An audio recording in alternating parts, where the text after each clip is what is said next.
Senator Kim, you're recognized for questions. Thank you, Chair. Mr. Anthony, I just want to pick off where my colleague left off. You talked about some of the problems that come with delays and other challenges, workers not being able to get to work. I mean, we have a lot of problems with that in New Jersey, a lot of difficulties on that front. And I think just in general with the Northeast Corridor, I just wanted to ask you, do you agree that the Northeast Corridor is critical for our nation's economic strength and security?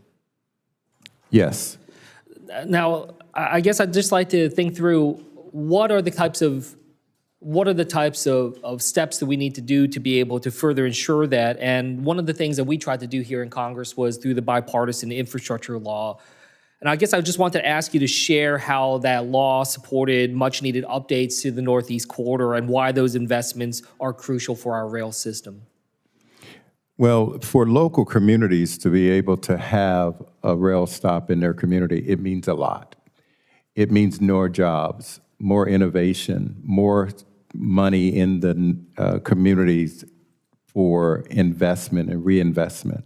Small businesses prosper because of a hub being created and a stop in that community.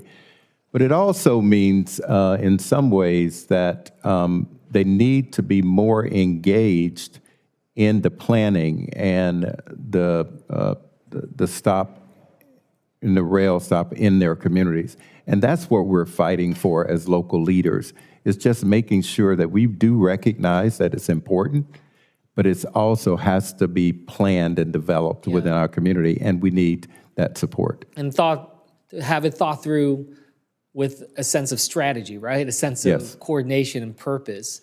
Do you feel like the bipartisan infrastructure law was successful in trying to start that process for another generation of changes? We do think that, and we've been very supportive with USDOT to make sure that it's implemented effectively in communities. But clearly not. Clearly the work is not done, though, right? Like there's more that we need to continue on to. And in particular, I just wanted to ask. We have tried to engage in advance appropriations through the bipartisan infrastructure law for entities like Amtrak to supercharge our capital investments like state of good repairs. Are those the types of things that you are hoping that we are continuing forward to be able to help support some of these advancements? Yes, we need continued funding.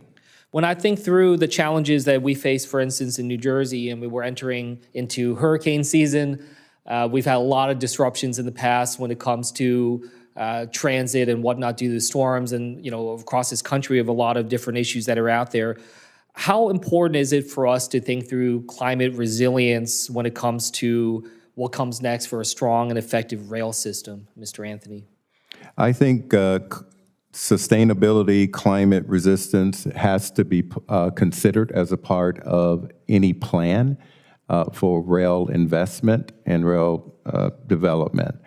And our local communities are working with the rail industry to be able to bring those types of issues into the conversation. Yeah, Mr. Jeffries, do you agree with that? I mean, when we're trying to think through how to be able to move this forward, I'm trying to think through how are we prioritizing the need for that resilience, especially when we worry about disasters and other types of means.